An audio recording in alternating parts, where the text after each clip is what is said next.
ان سے نکاح کیے لے رہی ہیں، یا نکاح کہاں ہوتا ہے، وہ تو زنا ہی ہوتا ہے، بھاگے جا رہی ہیں، اس کے اسباب کیا ہیں؟ میں نے جو غور کیا تو مجھے 3 اسباب نظر آئے۔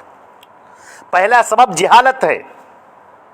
جہالت کا مطلب کیا ہے کہ وہ دین اسلام سے ناواقف ہیں، اللہ کی توحید، اللہ کو انہوں نے جانا ہی نہیں، اور جب اللہ کو جانا ہی نہیں، دین کو جانا ہی نہیں، تو دین کی محبت کیسے آئے گی دل میں؟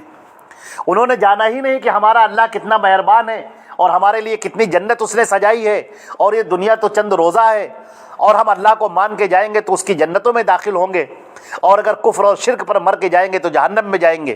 ان بیچاریوں کو کفر کے بارے میں، شرک کے بارے میں، اللہ اور رسول کے بارے میں پتہ ہی نہیں ہے، اور یہ غلطیاں ہمارے ماں باپ کی ہے، یہ غلطیاں آپ کی ہے، یہ غلطیاں ہماری قوم کے لوگوں کی ہے، یہ غلطیاں ہم سب کی ہے، ہم سب اس کے مجرم ہیں کہ ہم نے اپنے بچوں تک اللہ اور رسول کا دین پہنچایا ہی نہیں۔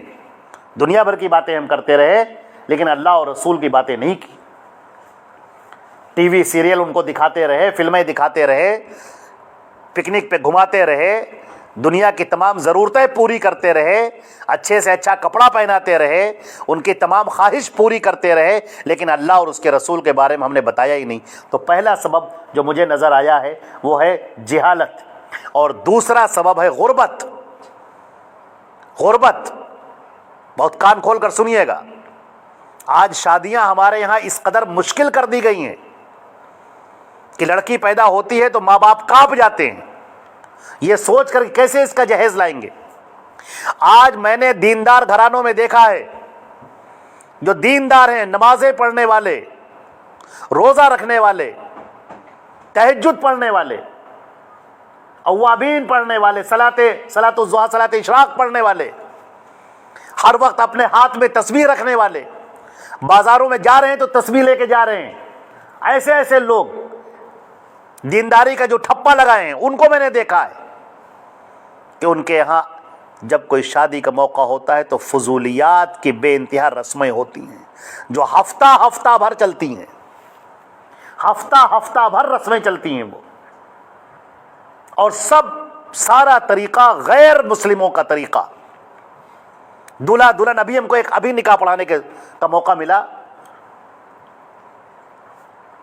نکاح پڑھانے کے لیے گئے ہم، میں نے کہا ولی صاحب سے جو ان کے والد تھے، میں نے کہا آپ جائیے اور جا کر بیٹی سے اس پر دستخط کرا لیں۔ کہا نہیں مولانا، ایسے کیسے جائیں گے ہم، آپ چلیے، آپ قاضی ہیں۔ ہم نے کہا ٹھیک ہے چلیے چلتے ہیں۔ پورا ہال عورتوں سے بھرا ہوا، اور آپ کو معلوم ہی ہے آج کل کی شادیوں میں ہر لڑکی دلہن بن کر آتی ہے، جتنی بھی خواتین ہیں سب پورا میک اپ کر کے سج سنور کے آتی ہیں، جس کو دیکھ کر لگتا ہے کہ یہی دلہن ہوگی، اور اسٹیج کے اوپر وہ دلہن بیٹھی۔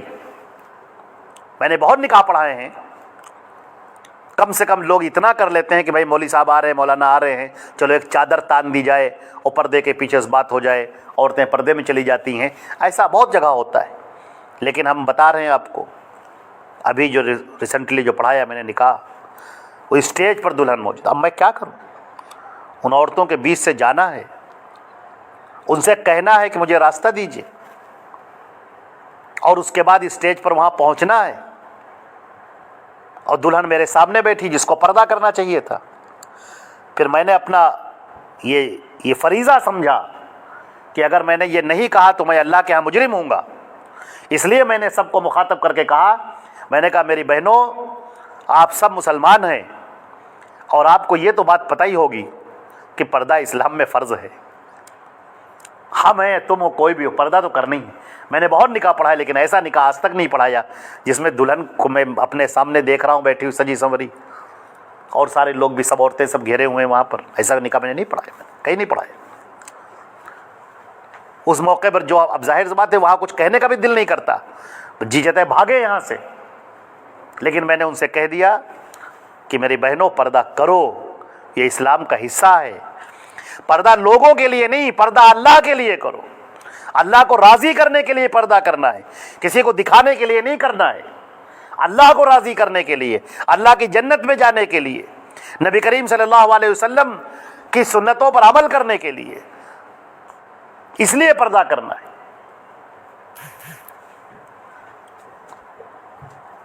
میرے عزیزوں، میری بہنوں، میری ماؤں بہنوں، ان پہلوؤں پر ہمیں توجہ کرنے کی بہت زیادہ ضرورت ہے، اس لیے کہ جو فتنے آ رہے ہیں وہ ہر آنے والا دن پہلے سے بھی زیادہ سنگین ہے۔ آج کا جو دن گزر گیا وہ خیر سے گزر گیا، اگلا جو دن آنے والا ہے وہ اس سے زیادہ سخت ہوگا، اس کے بعد جو آئے گا وہ اس سے زیادہ سخت ہوگا۔ فتنے بہت تیزی سے پل رہے ہیں، جراثیم کی طرح فضاؤں میں پھیلے ہوئے ہیں، آپ سانس لیں گے اور فتنے آپ کے اندر چلے جائیں گے۔ ان میں ہمارا جو مومن مرد اور ہماری جو مومن خاتون، جو مومن عورت اللہ اور اس کے رسول کی باتوں پر عمل کرنے والے ہو، وہ اس دور کے ولی ہیں۔ یہ وہ ہیں کہ زمین پر یہ چلتے ہیں اور آسمان سے فرشتے ان کے لیے دعائیں کرتے ہیں۔ یہ وہ ہیں جو قرآن اور سنت پر عمل کرنے والے۔ آپ اللہ کے لیے عمل کیجئے، زندگی کو ہمیشہ مختصر جانیے۔ دنیا ہی سب کچھ نہیں ہے، دنیا بہت جلد ختم ہو جانے والی ہے۔ ہمیشہ اپنی قبر کو یاد کیجئے، آخرت کو یاد کیجئے، مرنے کے بعد کی زندگی کو یاد کیجئے۔ قرآن پاک روزانہ پڑھیے ترجمے کے ساتھ، حدیثیں روزانہ پڑھیے ترجمے کے ساتھ، نبی کریم صلی اللہ علیہ وسلم کی سیرت روز پڑھیے ترجمے کے ساتھ۔ دجال کا جو فتنہ ہے وہ اس طور پر ہے کہ لوگوں کے ذہنوں کو اپنی طرف اچک لے گا۔ ہمارے نبی نے اس کا جو حل بتایا ہے، وہ حل یہ بتایا ہے کہ وہ اللہ سے وابستہ رہے۔ اور یہاں پر سورۃ الکہف کی جو میں نے آیتیں پڑھی ہیں، میں ان کا ترجمہ پیش کرتا ہوں آپ کے سامنے۔ بسم اللہ الرحمن الرحیم۔ اللہ نے فرمایا الحمدللہ الذی انزل علی عبدہ الکتاب، تمام تعریفیں اس اللہ کے لیے ہیں جس نے اپنے بندے پر کتاب نازل کی۔ یہ کتاب نازل کی، یہ اللہ کا بہت بڑا احسان ہے کہ اس نے ہمارے لیے اپنا کلام نازل کر دیا۔ اللہ ہم سے باتیں کر رہا ہے، جیسے کہ یہ خط، کوئی خط آتا ہے تو آدمی دوڑ کر اسے پڑھتا ہے، کیا لکھا ہے خط میں، کیا معنی۔ اور قرآن پاک تو وہ ہے، آپ اس پر جتنا غور کریں گے اتنی ہی آپ کو لذت ملے گی، آپ کا ایمان مضبوط ہوگا، آپ کے سامنے بہت ساری چیزیں روشن ہوتی چلی جائیں گی اور اللہ رب العزت کی عنایتیں ہوتی چلی جائیں گی۔ ایک حرف کے اوپر 10 نیکی ہے۔ اور نبی کریم صلی اللہ علیہ وسلم نے کہا میں یہ نہیں کہتا کہ الف لام میم ایک حرف ہے، بلکہ الف حرف و لام حرف و میم حرف۔ جس نے اپنے بندے پر کتاب نازل کی، ولم یجعل لہ عوجا، اور اس میں کوئی ٹیڑھ نہیں رکھا ہے۔ ٹیڑھا پن جو ہوتا ہے بات کو نہ سمجھنے والا۔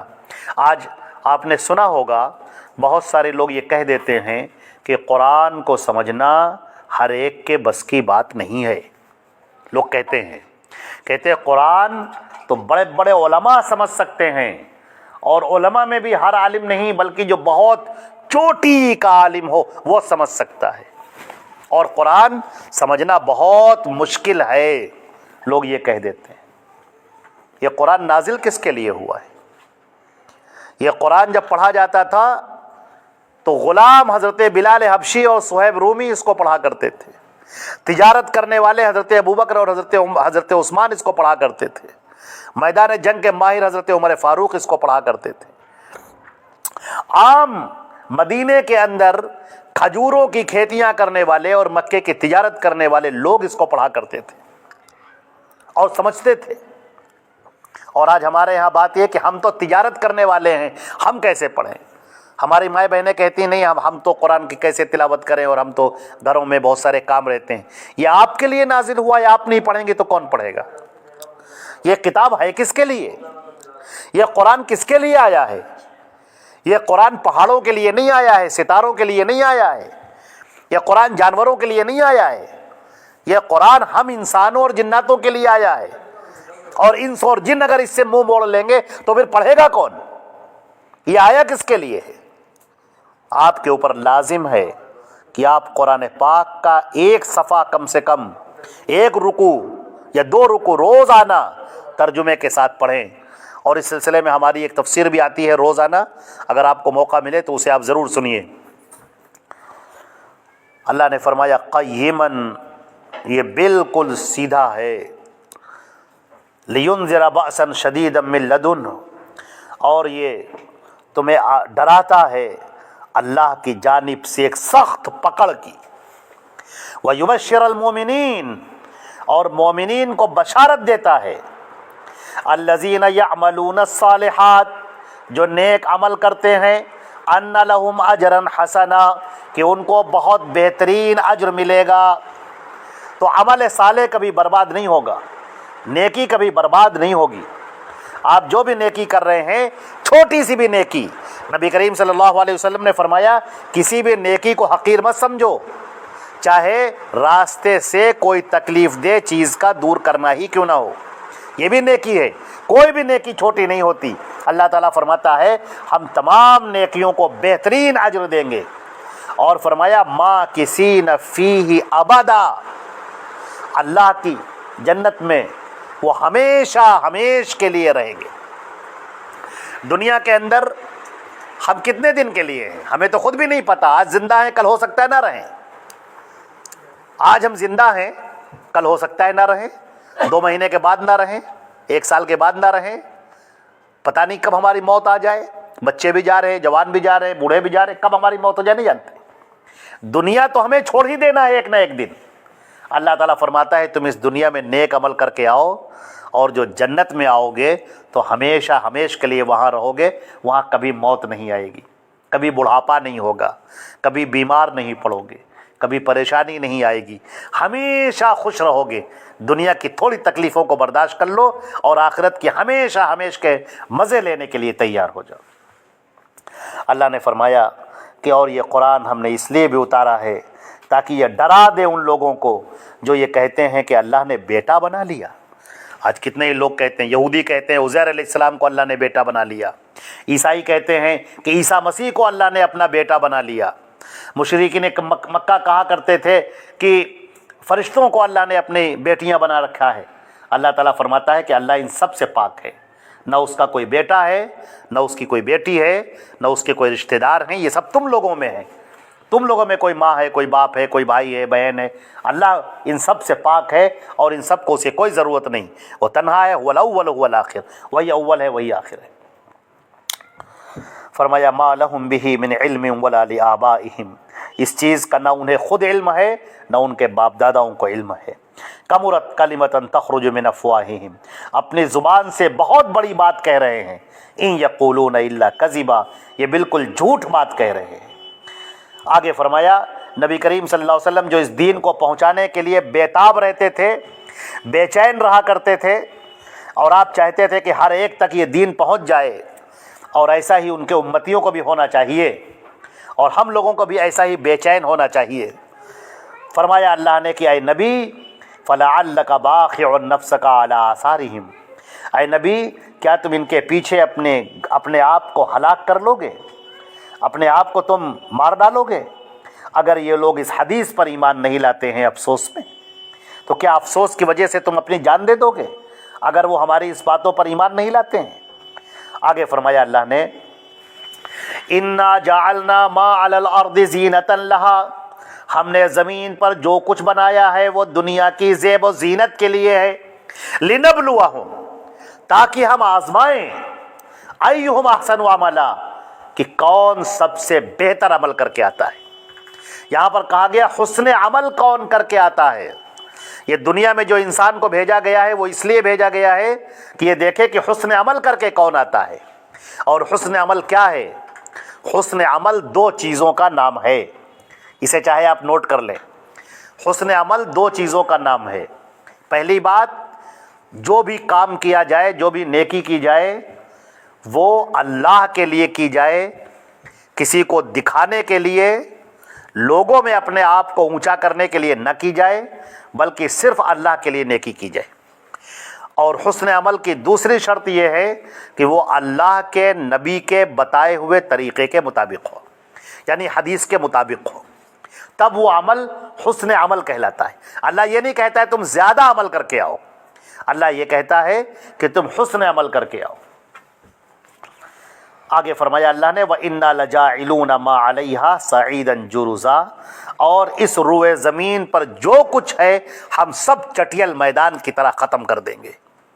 کوئی بھی چیز یہاں پر باقی نہیں رہے گی، سب ختم ہو جائے گا، ساری دنیا تباہ کر دی جائے گی، اس دنیا کو بالکل بدل دیا جائے گا اور تم ہمارے سامنے کھڑے ہوگے.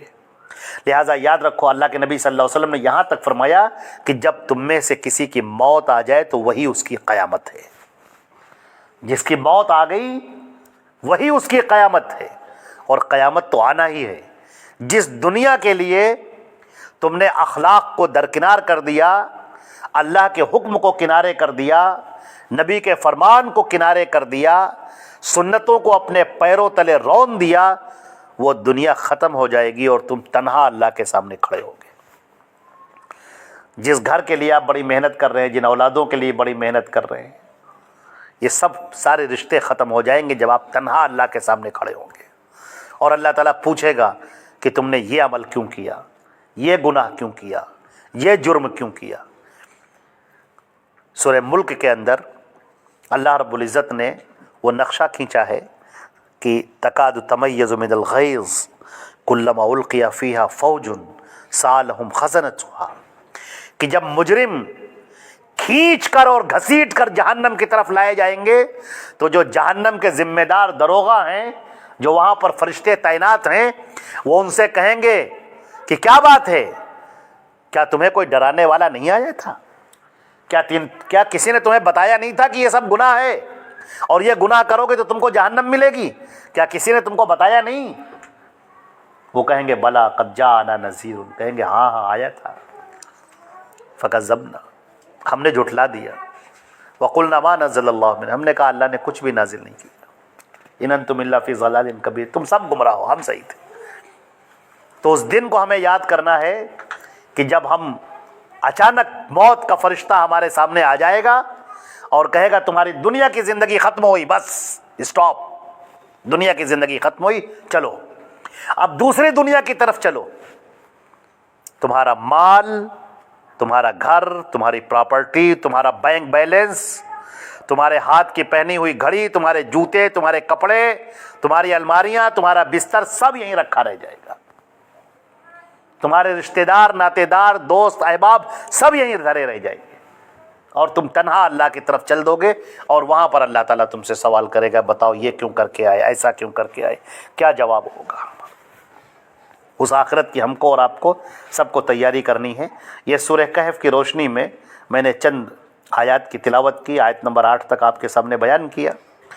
بہت پوری سورہ ہے یہ، اور اس کے اوپر ہمارا درس بھی موجود ہے، اور دجال کے اوپر بھی ہمارا پورا درس موجود ہے، دجال کون کے نام سے.